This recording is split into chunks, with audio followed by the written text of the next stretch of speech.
Good morning students. हम लोग कुंडलियां पढ़ रहे थे।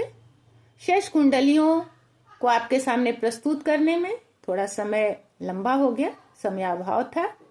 खैर, कुंडलियां आपके सामने प्रस्तुत करने से पहले मैं आपसे कहना चाहूंगी कि आप चैनल को सब्सक्राइब अवश्य करिए, अपने कमेंट हम तक भेजिए ताकि मुझे भी आगे कार्य करने में आप तक अपने विचार, अपनी बातें पाठ के माध्यम से पहुंचाने में आनंद आए।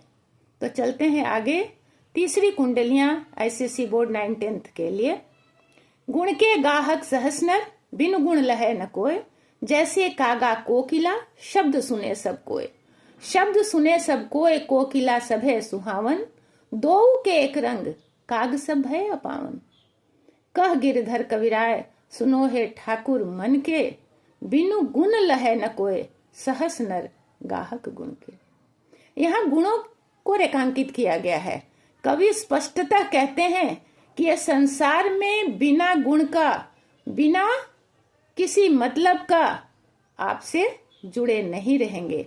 आपसे, आपके गुणों को लेकर के ही लोग संबंध स्थापित करते हैं। उनका आपसे कोई स्वार्थ सिद्ध होगा, आपके गुणों को ग्रहण करेंगे, तभी वो आपके साथ संबंध स्थापित करेंगे, आपसे मित्रता करेंगे, आपसे प्रेम करेंगे, आपके निकट होंगे। बिनु गुण लहे न कोई, बिना गुण का कोई किसी से संबंध नहीं रखता। जैसे उदाहरण के रूप में बताया है, कौवा और कोयल दोनों के एक रंग हैं, लेकिन दोनों की आवाज अलग अलग है। यहाँ पर कोयल का गुण उसकी मीठी वाणी से ली गई है। वह मीठा बोलती है, इसलिए लोग उसे पसंद करते हैं। लेकिन कौवा सबके लिए अपवित्र है। कहा भी जाता है कि कौवा का को लेते है और कोयल का को दे, कुछ लेते देते नहीं दोनों, लेकिन अपनी मीठी वाणी से ही लोगों के मन को प्रसन्न कर देने वाली कोयल सबकी प्रिय है, सबकी रचनाओं का आधार है। पर कौवे को लेकर किसी ने आज तक रचना नहीं की, जबकि दोनों के एक ही रंग हैं, दोनों ही नक्चर हैं। चलिए आगे की कुंडलियों में देखते हैं क्या है। दूसरा है, साईं सब संसार में मतलब का व्यवहार, और जब लगी पैसा गांठ में तब लगी ताको यार। कहते हैं साईं इस संसार में सब लोग मतलब का व्यवहार करते हैं, कोई किसी का सगा संबंधी नहीं है। रहीम कवि ने भी कहा है ना कि सुख के सब साथी, दुख में न कोई। आपका सुख है तो सभी। कबीर ने भी कहा है कि जरूरत होती है तो लोग अनेक प्रकार के संबंध बना के आपसे संबंध स्थापित करते हैं, परंतु जब तक मतलब नहीं होता, स्वार्थ नहीं होता, कोई आपसे जुड़ता नहीं है। तो आपको पहचानना है, जीवन में आगे बढ़ना है तो आपको पहचानना होगा कि कौन आपका सच्चा मित्र है, कौन आपका अपना है, क्योंकि मतलब से सभी जुड़ते हैं। मतलब से जुड़ने वाले कभी आपके अपने नहीं हो सकते। तो आपके नेत्र खोलने के लिए, आपके ज्ञान चक्षु खोलने के लिए कवि ने इस कुंडली को रखा है कि कह बिनु गुण लहन, साईं सब संसार में मतलब का व्यवहार, जब लगी पैसा गांठ में तब लग ताको यार, तब लग ताको यार, यार संग ही संग डोले, और पैसा रहे न पास, यार मुख से नहीं बोले। कह गिरिधर कविराय, जगत यही लेखा भाई। पूरे संसार का नियम है। माता पिता भी अपने बच्चों की परवरिश करते हैं कि एक दिन खड़ा होकर ये हमारे बुढ़ापे की लाठी बनेगा। तो कह गिरधर कविराय, जगत यही लेखा भाई, और करत बेगर्जी प्रीत, विरला कोई साईं।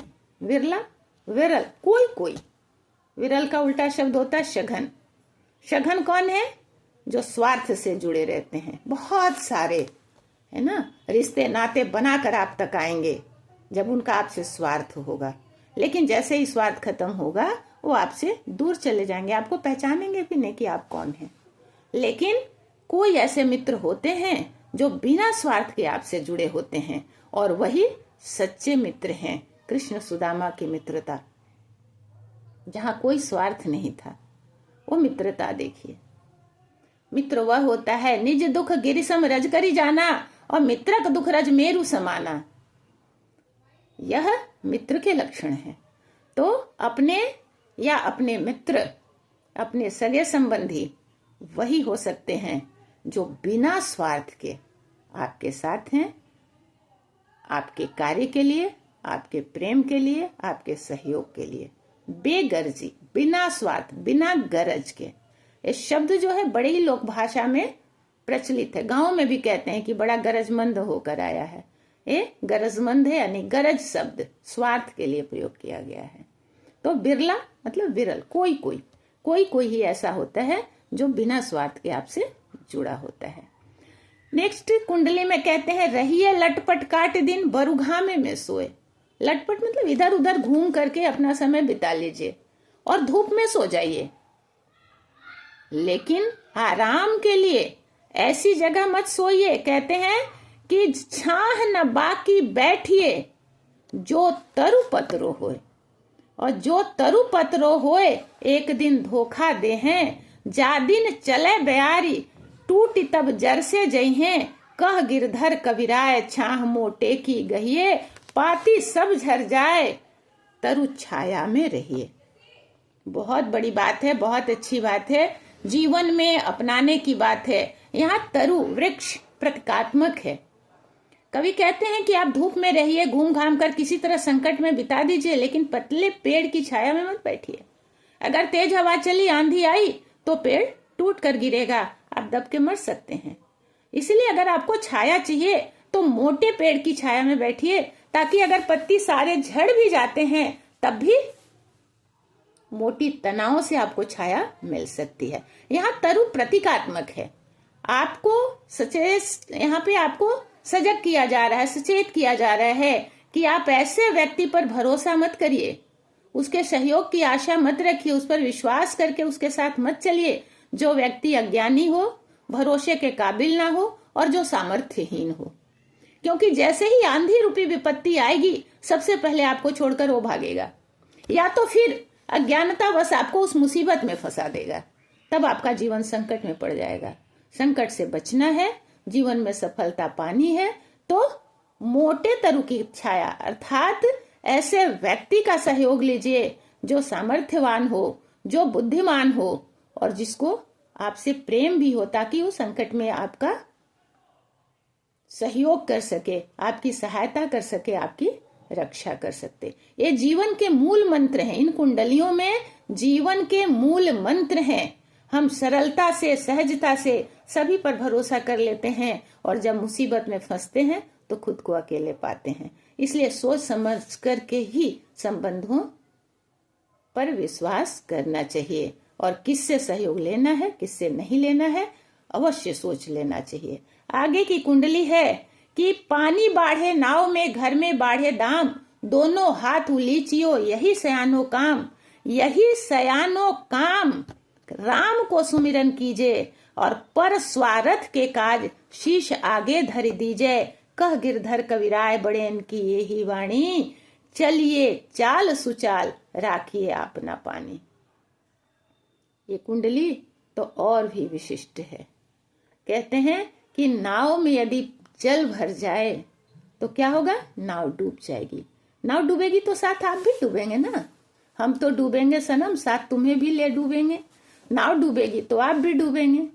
तो समझदार व्यक्ति क्या करेंगे, जल्दी जल्दी दोनों हाथों से पानी निकाल करके बाहर करेंगे, ताकि नाव हल्की हो और वो डूबे नहीं।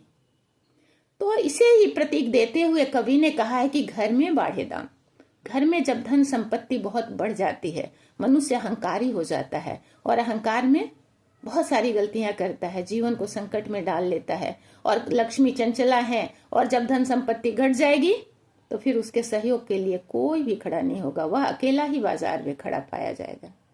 तो घर में दाम बढ़े, संपत्ति बढ़े तो दोनों हाथ उलीचिए, दोनों हाथ से बाहर करिए, निर्धनों को भोजन दीजिए, उनका सहयोग करिए, सेवा का भाव रखिए, दान करिए, यज्ञ करिए, ऐसे लोगों को घर दीजिए जो बेघर हैं, जो वस्त्रहीन हैं उन्हें वस्त्र दीजिए। ऐसे सदुपयोग में अपने धन को लगाइए कि एक दिन समाज में आप जब खड़े होंगे तो इतने सारे लोग आपके साथ होंगे। वास्तविक संपत्ति आपकी सामाजिक परिस्थितियां होती हैं, सामाजिक लोग होते हैं कितने लोग आपके साथ खड़े हैं, आपके लिए खड़े हैं। जब आप दूसरों के लिए खड़े होंगे तो वे भी आपके लिए अवश्य खड़े होंगे। इसलिए घर में पैसे बढ़ जाते हैं तो दान दक्षिणा अवश्य करिए और राम को सुमिरन कीजिए। अध्यात्म, यहाँ पर अध्यात्म की ओर भी कवि ने इशारा किया। मैंने कहा नीति वैराग्य अध्यात्म सबसे संबंधित है इनकी कुंडलियां। कहते हैं कि राम का सुमिरन कीजिए, राम का नाम लीजिए। कहते हैं राम का नाम लेके जो मर जाते हैं वो अमर नाम दुनिया में कर जाते हैं। राम का सुमिरन कीजिए, स्मरण करिए, सुमिरन स्मरण करिए, राम का नाम लीजिए और राम के नाम के साथ साथ चलिए चाल सुचाल। धन संपत्ति पा करके आप अपनी चाल को, अपने रहन सहन को ऐसा मत बना दीजिए कि एक दिन संकट की स्थिति आ जाए तो आप सहज रूप से ही जीवन यापन करिए, सरलता से जीवन यापन करिए। राखिए अपना पानी रखना मतलब अपनी प्रतिष्ठा बचाना। हमेशा आप एक प्रकार से सहजता से जीवन यापन करेंगे तो कभी आपके ऊपर उंगली नहीं उठेगी। तो चलिए चाल सुचाल, राखिए, अपनी मर्यादा रखनी है तो धन का सदुपयोग करिए, अध्यात्म में विश्वास रखिए और दूसरे के कार्य के लिए शीश आगे धर दीजिए। यहाँ परोपकार के महत्व को बताया गया है कि आप परोपकार करिए, निस्वार्थ भाव से उपकार करिए। यही जीवन का गूढ़ तथ्य है, गूढ़ तत्व है, जिसे कुंडलियों में हम पढ़ रहे हैं या पढ़ते हैं। गिरधर कविराय की यही विशेषता है कि ये जीवन है तो जीवन को कैसे जीना चाहिए, इसे सीखना है। आगे की कुंडली देखते हैं।